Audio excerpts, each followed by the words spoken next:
welcome to the Life of Learning podcast. I'm Justus Frank, and I am coming to you from my lounge area, which is basically in a paddock surrounded by trees. You might, throughout the podcast, you might be hearing some birds chirping in the background, and you might hear the occasional squawk of a pukeko. And I do love that sort of being a bit more in nature and just not being quite so crowded in a city. And so that's what I'm going to kind of talk about today. Recently I did a podcast and also wrote an article where I started discussing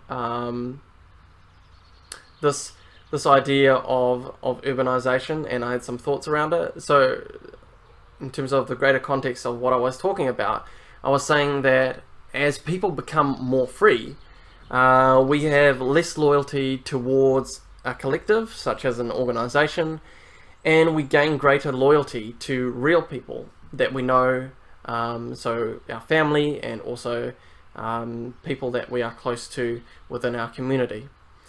And I speculated regarding this that maybe we would see a slowing down of urbanisation as we're now more capable of working from anywhere, and that those people who do become free agents, so to speak, seek personal relationships above becoming part of the mass, part of the collective within a city. So I looked this up, and yes, while urbanisation is indeed continuing, the rate at which it is happening is slowing down, particularly in developed nations. And I recently watched and read some more. This kind of came across, I'm not fully sure actually how I came across this, but it sparked my interest, and I ended up watching and reading about the mouse utopia experiments that were conducted by John Calhoun around the 1970s. And the experiment basically went like this. So they were conducted on mice, and they were done to see what would happen when mice are given a constant supply of drinking water, food, and nesting material within a limited area.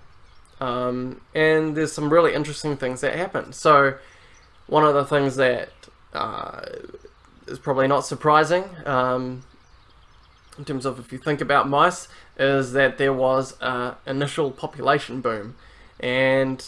But the interesting thing was that as the population grew basically, and grew, eventually the mice actually stopped breeding, and the population began to rapidly decline to the point where they would have completely died out. Due to the fact that they were no longer interested in breeding. So even when the population started going down, they still didn't regain this desire to actually breed. And there are a lot of interesting points with the study. Now, of course, there's also criticisms that you could make regarding the study, but I think it is quite fascinating. And one of them was also the antisocial aspects that came into play. So a lot of mice, most mice turned lethargic, but often they also turned aggressive. But there were also others that were eventually called by the researchers, they were called the beautiful ones. And that's because these mice, they didn't fight, they didn't breed, they didn't spend a whole lot of time interacting with other mice, but they spent most of their time actually preening themselves. And exactly, because they didn't get into fights, their fur and everything was in top condition, and because they had access to food and water, they were as such, they were kind of healthy in one sense, but their interaction with the other mice was basically zero, and they didn't breed at all. So there are obviously limitations when it comes to making connections with humans regarding these experiments, although Calhoun certainly did try to make a few of these. And as I was looking into this further, I became more interested about what was happening. I came across a really interesting comment, and I just found it very, very interesting to the point that I just want to share it on here as well. So I'm just going to read this comment out. And it says this: the society of mice changed because of overpopulation. Each mouse now has too many other mice to interact with, and that means each mouse has less value as a friend or partner. If there are two people in a cage, they will either become enemies or friends, or they will ignore, but one thing is for sure: the other person in the cage is very important to them in some way. If you put 1,000 in the same cage, suddenly it becomes a free-for-all. The neighbor doesn't matter, because if you don't like him, you can simply find somebody else. And you can keep trying because there are so many other people. At the same time, every other person also places such a low value on me, the same way I do on them. And this creates a society in which nobody can become close to each other anymore, because there's a perception that someone out there is a better person to spend time with than this flawed neighbor of mine. So if there are 7 billion people, why bother with anyone less than perfect? And so, finding nobody perfect, and we never will, we eventually realize it isn't worth spending time with anybody at all. And at this point, you may become a beautiful one, or you decide enough of this and you lower your standards and be more real with people and give them more chances to make things right in your relationships.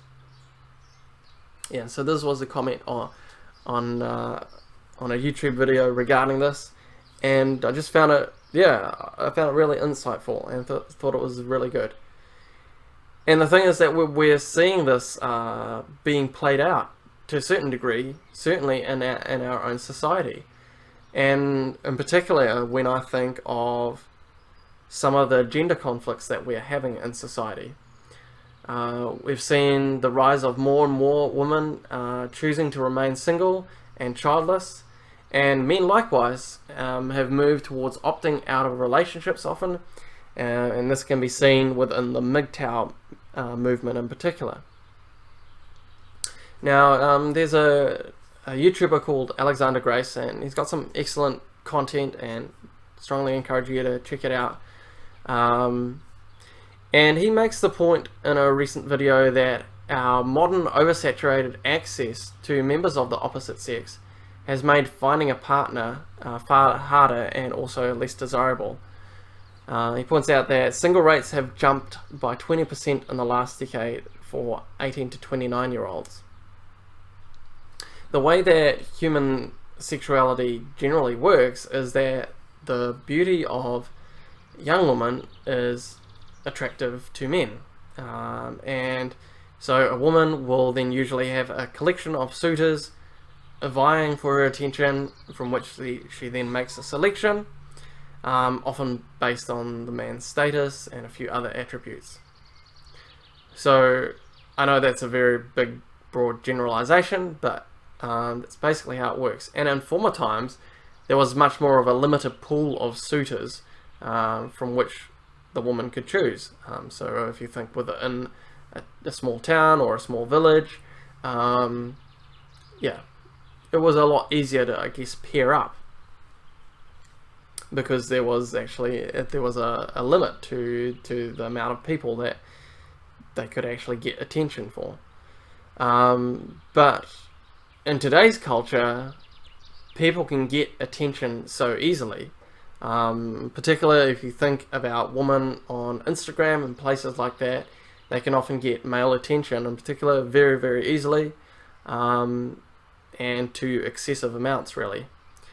And because there is so much attention, women often feel that they can put off settling down because, well, they're getting so much attention, and that somehow this is going to continue on forever. For guys, it's kind of the other way around. If you talk to a lot of guys these days, many are feeling that the standard, the bar is so high in terms of women's standards, and bars are so high that they need to be these massively impressive people just to even have a chance. And the result is that many men are just giving up on women altogether, because they feel that the standard is so high, and that the woman can always move on to someone who shows them more attention, has more status, all sorts of things. And so we're losing this connection. So even though we've got this ability to connect with far more people these days, it's that very fact that actually means that we lose out on those more personal connections, and it's weakening our ability to form strong family units.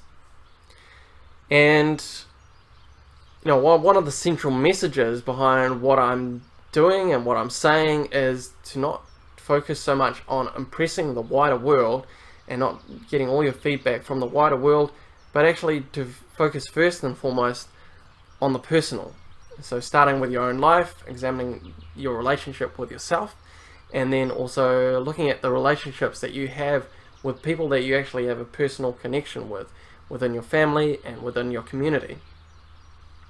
And that's why I'm so keen on these concepts that I've been talking about, for instance, like free learning as a way of education, and also free agency as a way of working. Because these give us a freedom to first and foremost pursue meaningful relationships. In our current way of sort of thinking about things, education is often seen as a main and purposeful, that's kind of what we often think, that's the main job of what children are supposed to do, is we need to make them learn stuff. And the same with adults, in terms of the main thing that they're supposed to do is to work. But exactly, in a sense, I'm trying to turn that around and say, actually, our personal relationships are the most important. And in fact, learning will happen as a outgrowth of personal relationships, and work will happen as an outgrowth. Is that the right word? An outgrowth of our personal relationships as well. And when we work, when our focus is more on the personal rather than trying to impress and trying to be part of this vague collective out there. So just like the mice, it seems that as a society we got so excited by our growth that we didn't realize that along the way we began losing some of the most vital parts of our humanity, and that is our personal connection. Now, I just want to make one thing clear here, is that I'm not against what happened in the Industrial Revolution and the Agricultural Revolution. I'm not looking back and trying to say all those things are wrong and how could we have done all this. I think that actually what we came through as a species, as humanity, has been amazing. And I also reject this common call to basically go back to return to the state of an animal and just be ruled by our instincts alone, to basically do away with technology as such, and which is a very strong tendency within our current culture. But we don't want to look back at the past. We don't want to look down at the past, but we want to actually take the lessons that we can learn from there and then make positive changes for our future.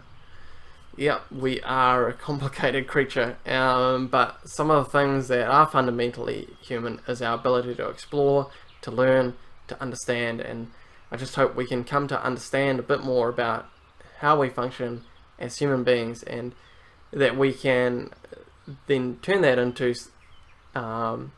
acting in a personally powerful way that will actually be of great benefit to the future of humanity. So may we heed the warning from the beautiful ones who spent their final days preening themselves out of existence, and hope that we can actually recapture the importance of the person beside us. So that's what I wanted to share with you today. I hope you really enjoyed this podcast, and hopefully you can subscribe. There's a pukekos out there squawking around. I hope you can subscribe to this feed and just keep watching along, and I hope you find this interesting. Alright, thanks a lot. Cheers. Bye.